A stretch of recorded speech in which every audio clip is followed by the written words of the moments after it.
Hi, I'm Corey. Oh, and this be Woody. This be Woody? This be. I like that. Is that grammatically correct? No. All right. This is the ISOcast.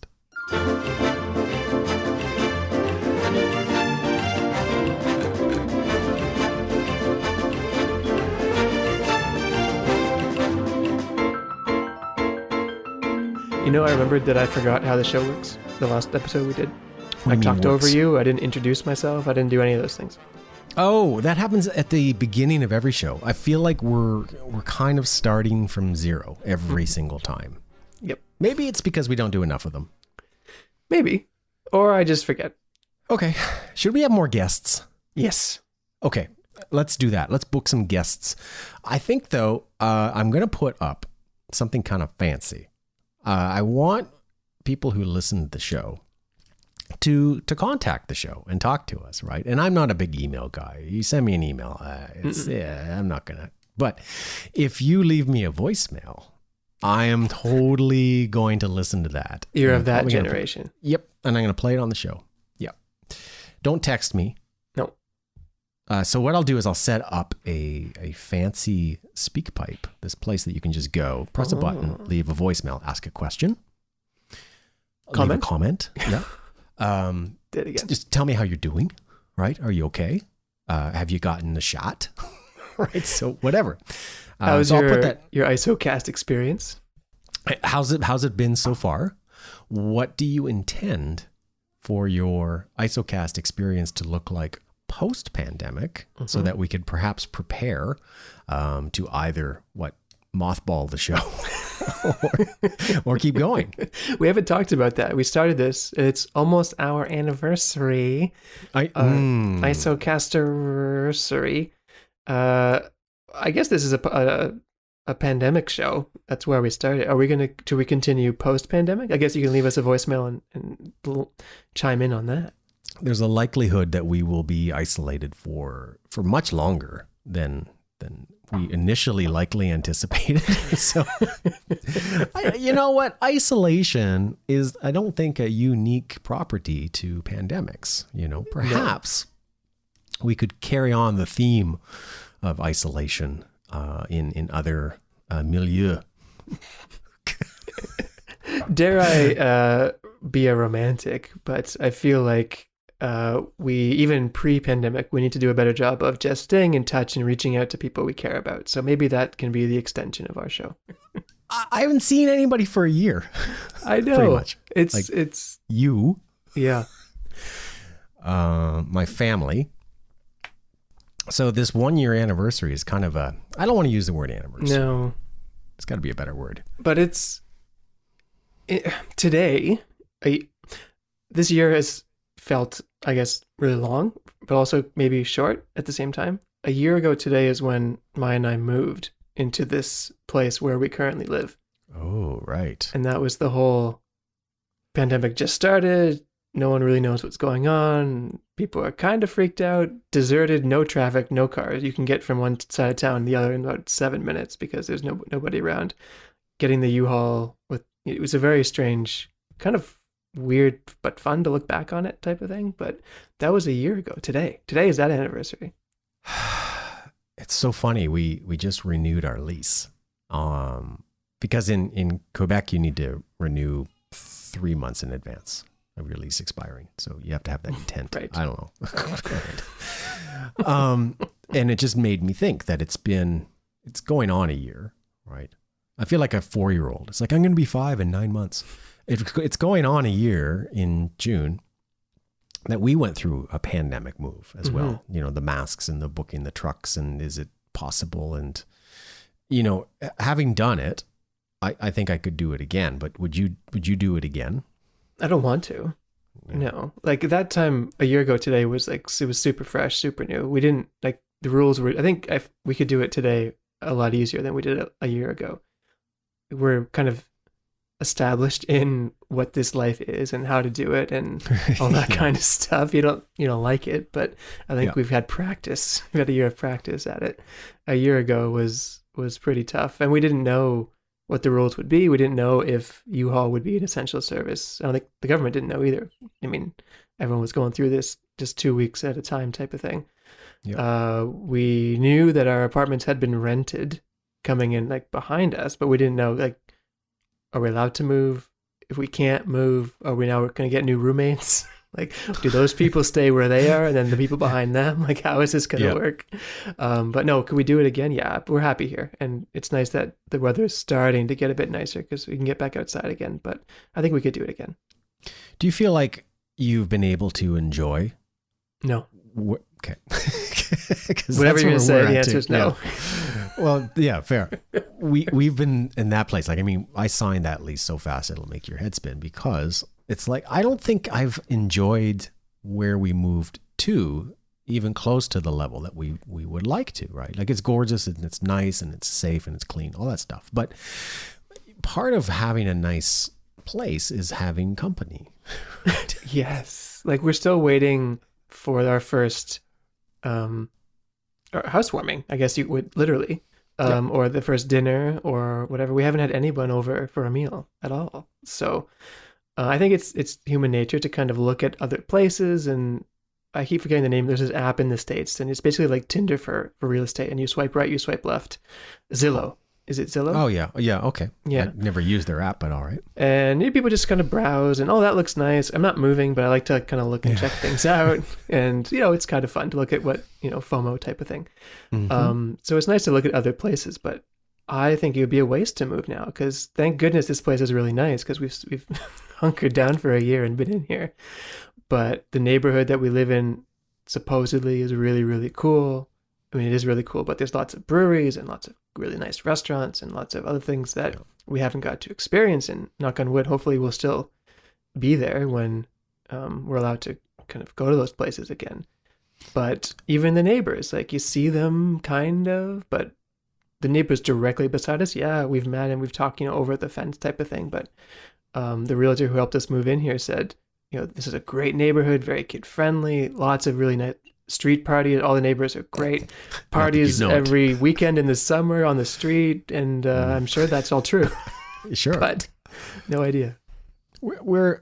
I'm getting to a place where I'm trying to maybe just necessarily appreciate more the things that we have and where we are than I would have pre-pandemic. I could see myself hesitating on a lease renewal because I'm like, well, I want to move on to the next thing. And it's definitely given me a sense of, okay, slow down and what you got, and are you cool with that?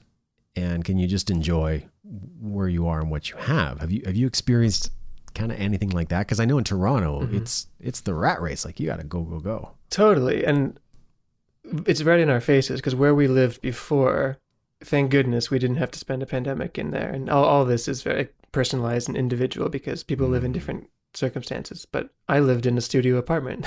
Oh yeah, right. So I mean, you can do anything you put your mind to, I suppose, but I would not have been happy sitting here right now doing this show. I've been grumpy Woody for sure. Yeah. Spending a year in a room basically. Well, the winter would kill you. Yeah. I mean, I should say that. There's a lot of people who live in a studio apartment and are okay. Right. But yeah, that was something for us that was a big deal. It's like, and definitely a factor in choosing where we live. We wanted a lot of light. We wanted a lot of green. We wanted a lot of outdoor activities and things to do independently or together as a couple. So that checked a lot of boxes for us. But even still, you realize how nice all these things are, but how much you appreciate them more when you're able to share them right. with people you care about. So, well, when did you when did you sign the lease or see the place you live now? Because for us, like it's worked out beautifully, but it was dumb luck, if I'm being honest, because we signed the lease and looked at it in February of last year. And I mean, COVID was around and we knew it, but nobody knew what it was going to be, obviously. Not, at least people who didn't, doctors probably did. They definitely did, but the layman, I had no idea. So we didn't choose this place thinking it would be a great lockdown abode. We thought this is a nice place in a cool neighborhood that we're excited to go and drink and get drunk and go to the breweries. And it's worked out really well, but it's very lucky. It wasn't on purpose. We started in January, February, I think, when we decided that, we were going to move. because we have other people that were moving up in this area. So there was sort of already a bubble happening, and we're like, hey, you know what, maybe we'll consider it. And in Quebec, again, you on July 1st, kind of everybody moves. There's just this national moving day. It's bizarre. And I don't know if it's because they don't like Canada or what, but Canada Day, everybody moves. We won't go there. And it's a nuisance, for one, because all of the moving trucks are booked. Everyone's looking for their apartments at the same time. It's kind of a nightmare. But for some reason, that's what it is. So we, got ahead of it early enough so that we could be sure that we were going to give our notice in time, because there's other weird laws. Like if you don't give your notice, your lease automatically renews, right? And it's a whole thing. So what we did is we feverishly and furiously started searching right at the peak of the first wave. Right. So, oh my God. The first thing that was of concern is that, hey, can we physically go see places? And the answer for weeks was nope, you can't. You have to go sight unseen, take a look at the pictures. If you're lucky, maybe a realtor will go through with their FaceTime through the apartment, maybe if you're serious, but forget about it. Otherwise, it was just all virtual, which is not a fun way to decide whether or not you're going to lease a place to live. And then, so we did a combination of that and driving around to the hoods, right? So we'd stand outside the building, we'd look around, we'd get a vibe, we'd walk around to trying to get, it's like, what would it be like to live here, hypothetically, for the 20 minutes that we're here in 20 below weather? But even that's tough because no one's around. There's no vibe, right? And then similarly, as soon as you decide you're leaving your current place, well, let the parade of next renters begin, right? And then there's a procedure to do that, which involved a lot of wiping, a lot of disinfectant, a lot of open windows, and a lot of and they would have to sign this paper that would say, I don't have COVID, which I don't know. So we'd literally have a stack of hand sanitizer and COVID contracts for people to come through, and they're not allowed to touch anything. So you leave all the doors open and the light switches on. It was a whole procedure. And this went on for weeks and weeks and weeks. And we found nothing until we found the place, which was not listed. That's always the best places are never listed anywhere. Right. So we came in, we saw it, we took it. But the thing that was maybe not interesting to listeners, but somewhat interesting to me, is the decision we made as people were looking at our current place that we were living in. And we decided we got to help sell this place. Right? Because we want to make sure we don't have a parade of people every weekend coming through our home anymore, especially during a global pandemic. We're sick of it. So I'm like, I'm going to talk this place up a little bit to the folks as they come through, and I'm going to help this real estate agent do his job. And man, first conversation I had with the first family, they took it sight unseen. I'm like, I'm in the wrong business. I should get a commish on this. Here's your joint. Here's the keys, right?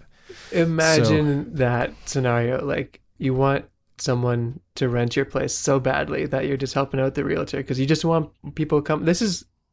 I assume this happens all over the world, but definitely in Canada, the rental market is so hot. As soon as you say to your landlord, I'm leaving, they make appointments back to back to back to back every weekend, every day. And at least when I was moving, I had to leave. Like, I couldn't be there. So it's annoying. It's tough because I'm at that place in that age where I'm thinking maybe it's time to stop renting, right? Just go, okay, why don't I put, I don't want to get into the whole you're wasting your money if you're renting. I don't want to get into all that. No.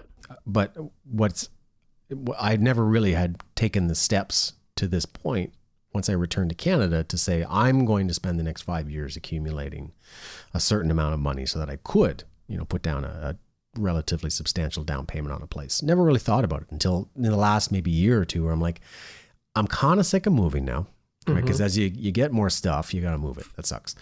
And I'm kind of sick of that whole, every year having the conversation, are we going to stay? Are we going to go? Are they going to raise the rent? You get tired of it.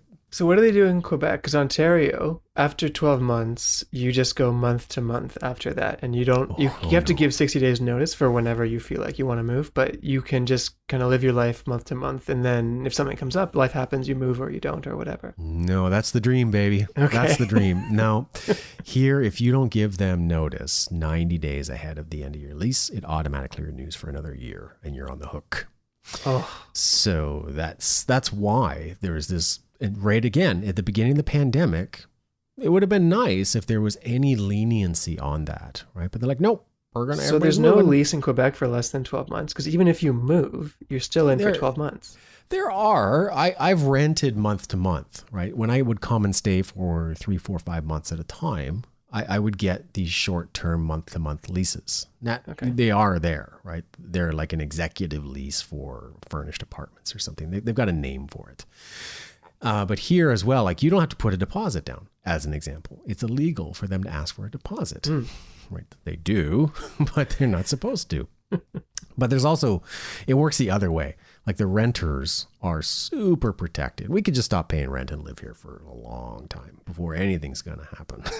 Like there's tribunals and it's a whole thing. Like we could just live here rent free forever. We'll never be able to rent a place in Quebec again, but you know, Right. It's all just a big pain in the arse. Not to say that home ownership isn't in and of itself a huge pain in the arse, I'm sure. It's all, at least in Canada, both are tough. I mean, there's this fluffy show on Netflix called Marriage or Mortgage. Have you seen this? Have you heard of this? Mm-mm. It's a show based out of Nashville. And I feel like just whenever American shows about real estate go on TV and Canadians we cry because you got these couples and the premise of the show is they have one wedding planner and one real estate agent in Nashville and they try to make the decision as hard as possible. Here's your dream wedding. Here's a great, but 4-bedroom, 5-bedroom houses for like $300,000, $350,000. And these couples are humming and hawing about which one, because the wedding looks really nice. And we're all just like, dude, house every single time. There's no decision here. Because in Canada, like it's just, you can't buy a 5-bedroom house in Canada for less than like $2.5 million. Well, not in the cities. Anywhere near the lower 48th. Yeah. I'm in that place where I'm trying to decide whether or not, and again, I don't think this is necessarily spawned by the pandemic. It's more just how much longer do I want to be under a landlord's thumb? And there's tons of advantages of that, for sure. There's nothing like, handing somebody the keys and tossing a match over your back and letting it burn and walking away. That's a pretty great feeling. But at the same time, I want to change that door. I'm going to put a different door in there. You can't do that. Like I want to sometimes I want to do later. That. Yeah. I don't know. I'm rambling, but I'm now at that place where we're not going to move. I'm sure you're not going to move. Sounds like until we can at least enjoy where we're living. Well, I feel like it would be a waste to move because we've enjoyed the inside, and we like the summer last year we have built a yard and it's very walkable. The winter, obviously, that stuff is not as accessible, and we're coming back into the spring now, so more outside time. But we want to have people over. Like we got lots more, triple the space here we had in the last place, and we want to have my parents over for dinner and have her parents over and have friends and have some beers in the backyard. And I don't see the point in moving until we like living here. I mean, I suppose if you rent and it's never yours, you get tired of it eventually, but you got to have people over. You got to show it off. You got to have people inside. And at least in Toronto or the area, the choice is not really buying or renting for me. I think the choice is, where do you want to live? If you want to live in and around the city, at least for us, it's renting because it's just the reality of the situation. Mm-hmm. I'm at a place where I think I would love where we live even more if I could share it. So I'm sticking around. I'm going to stick out this pandemic and keep just paying a lease because I'm like, this is ridiculous. Could you imagine living in a place and no one ever had visited it? It's that lost condo that you rented for that period. Well, we were joking the other day, and I assume lots of people are in the same situation where we could move now, and 99% of everyone that I know would have never even know we moved or never seen it And it's just a very weird feeling. And I don't know if there's an exodus in Toronto like there has been in Montreal. Right? Montreal, for those that don't know, is an island. Costa Rica is not. And a lot of people left the island, right? They went to the south or the north. We're on the North Shore. Don't be creepy. And they said, to hell with it. There's nothing going on downtown for the next forever. So let's leave. And it is like a kind of post-apocalyptic war zone downtown now. Like it is bad. I mean, tumbleweeds bad. Really? Like boarded up, graffiti on everything. Everything's closed. It's a palpable, like, wow, things are over down here. Like all the businesses have left. All the people who live down there, they're gone. Wow. Yeah, and things are closing all over the place. Like because they can't be supported indefinitely by any level of government. So eventually it's like, rent's due and you got to pay it. And if you can't, you got to leave. So we're super happy that we got away from all of that, because every time we have to go downtown or choose to go downtown for something, we drive around and go, oh my God, this is horrible. Maybe in the summer it's going to perk back up, but businesses don't just automatically recapitalize. No. I mean, there's going to be some cheap real estate available, for sure, if businesses want to get in there. But Toronto's not like that. I mean, we've driven around downtown on a Friday evening and there's nothing going on because there's nothing going on. So to drive down King West at 10 o'clock at night on a Friday and have nothing going on is fairly strange. But during the day, I think it's kind of business as usual, especially now, that since the summer when the first reactions to the pandemic kind of wore off. Condos, I've heard, are scarce and people have moved out who are living in downtown condos, but the housing market continues to boom. As they say. It's a bubble here too. Here it's a seller's market for sure. But I've heard experts say, and I don't want to be grim, but we're not at the beginning of the end. We're at the end of the beginning of this thing, right? And that when we think about all the things that we're going to do again, the hard thing is, and you can see it in these cities, they're not going to be there to do. They're not there. Those theater companies that you loved, they're gone. They're not going to just magically show up again because they spent a decade building their company. They can't just miraculously turn it into a company again because you're back. Right. That restaurant that you loved is gone. That bar is gone. That band is not a band anymore. They all work at Amazon. We're not coming back to the same thing. So it makes me wonder, what's the value of sticking around in a place where all of the things that attracted you perhaps there in the first place aren't going to be there anymore? Or is the post-pandemic place going to be maybe a better adaptation?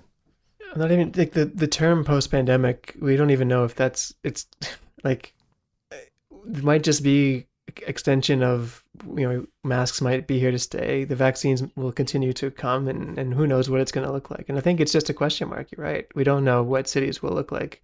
We don't know, maybe renting is a better option for the next year or two until things settle down and we can kind of see what's going on. But I hope that doesn't happen. I hope theater companies find a way to come back, or there are new theater companies, or there are, the entertainment, Disney Plus is great, but we want to go see real people and see real performances and see real talent and have a variety in our life, just like we liked before. So I hope those things do come back.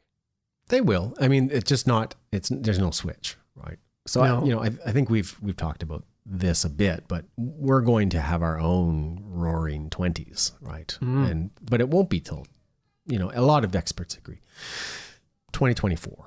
We're going to start seeing stuff really, like travel kind of picks up again. And, there's stuff to do, right? We're kind of getting back out of what's going to likely be a very long, painful economic recovery. Like we're putting everything on the credit card, like not us personally, but, as a world, we're putting it all on the credit card.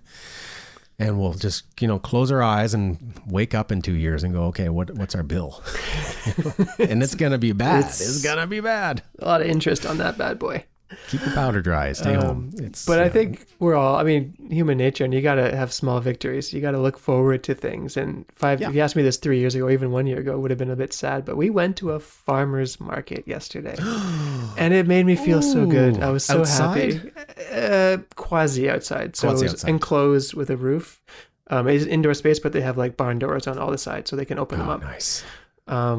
And it was so much fun. And I kept saying La Feria all day long, and Maya got annoyed by that because it's like, but it was so good. And it reminded me of, going to the Costa Rican markets every weekend and buying your fruits and vegetables. And it's such a small thing, but it's something to do. Yep.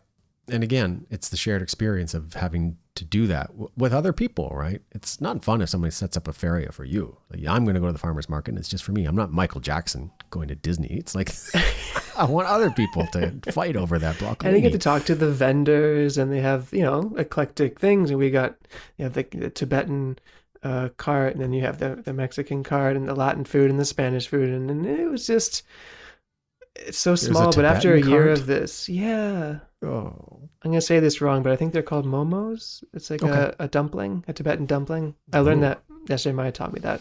They're delicious. Absolutely fantastic. I'm sure they are. So it was great. made my weekend. We'll see, things will get better in the summer like they did last summer. It's weird that we get to say that now. It'll be nice. It's mental. It's a little bit of mental gymnastics, but like the Canadian spring in March is like, it gets 20 degrees for 3 days and then it snows again. So those 3 days you get outside and you have your beer and you sit in the yard and you walk around and it's all happy. And the cold months are over basically. So it is nice mentally to think ahead to, we can get outside more. It doesn't mean numbers are going to be better. It doesn't mean the severity of the situation is better, but there's more things just to do. And I think that's really all we need, is just that knowing of we can actually do an activity to get out of the house.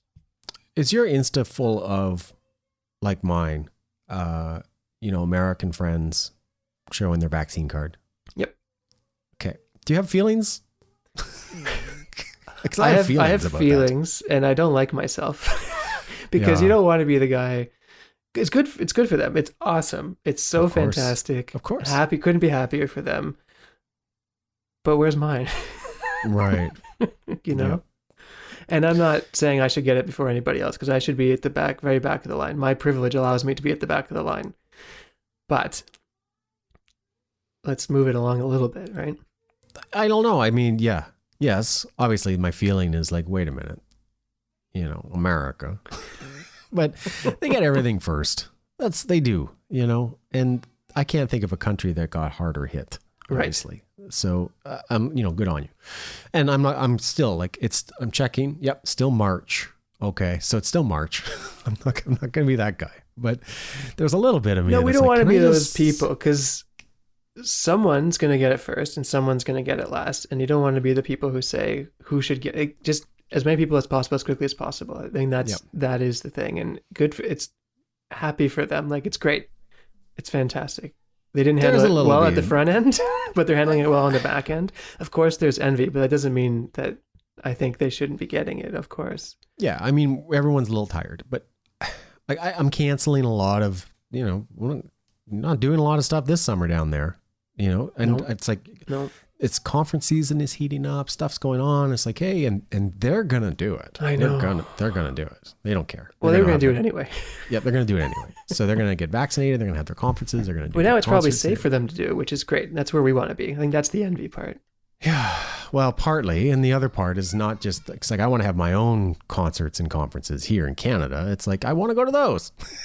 That'd be nice. Oh, well, the sad part is, because now all the sports people are talking, the Americans are getting, so now the Raptors can come back and the Jays can play. And it's like, guys, no, that's not how it works. They're safe. Right. The vaccine is self-protective. It still doesn't protect people who haven't been vaccinated. So most Canadians haven't been vaccinated. That's the issue. Yeah. It's now the issue is with us. The issue isn't with the US anymore. It's with us. Mm-hmm. Well, I mean, I don't want to be Debbie Downer. It's what it is. We'll there is another end to this, and their projection never was any sooner than end of September. No. That they've never changed that goalpost. So it's one of the only ones that the federal government set, right? Because I think a lot of folks who are upset for reasons at Canada should more be upset with their provincial leadership, number one, and especially in terms of its distribution. But sourcing it, look, Canada's doing what Canada can do. We're doing what we can do. And they always said by the end of September, the majority of Canadians who want a vaccine will have one. That's it. And that's never changed. So I'm going to give them a thumbs up for so far being on track. It's happening and it's moving, and it's a lot of people to do in a short amount. It's only been happening for like 2 weeks, really, in Canada. So, and every day I see someone online that I know that's got one. My mom texts me, but one of her friends who's got an appointment. So there's real concrete evidence that it's going now. So patience, but at least in the summer we can get outside. That's it.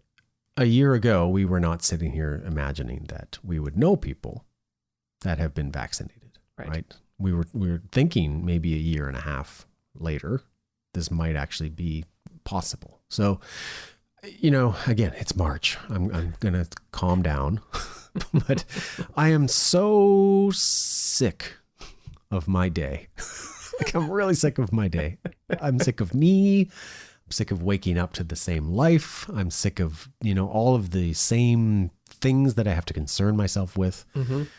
And I'm sick of, we were just talking about this last night. For me, I have no sense of inspiration right now. Like no input. There's no stimulus that is making me create things or think about things. There's nothing. I'm not going to compare it to jail, right? But I will say, I don't know of how many great novels came out of prison, right? Because let's be real, there's just not a lot of input to kind of influence your creativity. So for me, that's been it. It's like I'm sitting in a beautiful studio with equipment and instruments and writing stuff. And I'm taking college courses and music and all this stuff. And I'm like, and I have nothing to say. I have nothing. I'm like, well, I'm going to go watch another episode of Superstore. Well, actually, you know what? I took your recommendation and we've been watching that, and it is fantastic. It's great. So good. Oh, I'm so happy. It's so good. Nice. We're on season 2 and we're flying through it. It's a wonderful, mindless, end of the day type of thing. It's great. All it says is, I'm ready to shut off now. Yes. And just let somebody else drive.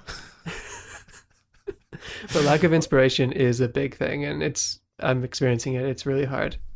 Every day seems the same, seems to go by really fast, seems to be, 7:00 again. It's watch some Wheel of Fortune, and I like Wheel of Fortune. I like Jeopardy, but the lack of inspiration. I'm a reader. I love reading. I haven't been reading very much lately. There's a reason why painters go out into the mountains and look at the mountains to paint. Yep.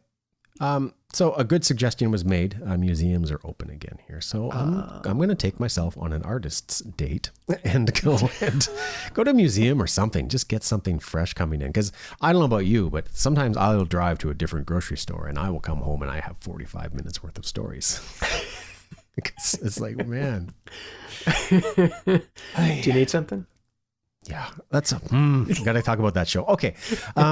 So for the listeners, I'm going to go ahead and work on SpeakPipe and I'll put something up. So, in the show notes here or later, whenever you listen to this episode, we'll do that. And we'll put it up on the socials as well. So that if you want to chime in, that would be awesome. And we can stitch that in and make you part of the show. If you want to be a guest of the show and we both know you, let us know as well. If you've been a guest on the show and you want to be a guest on the show again, and we both know you, come on. It'd be great. It'll be fun.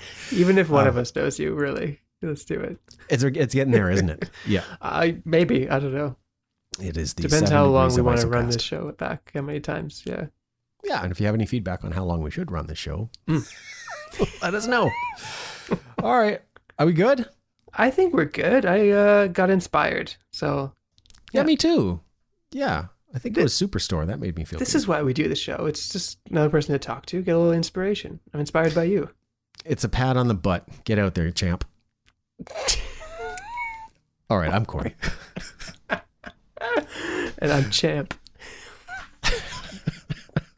You know what show this is.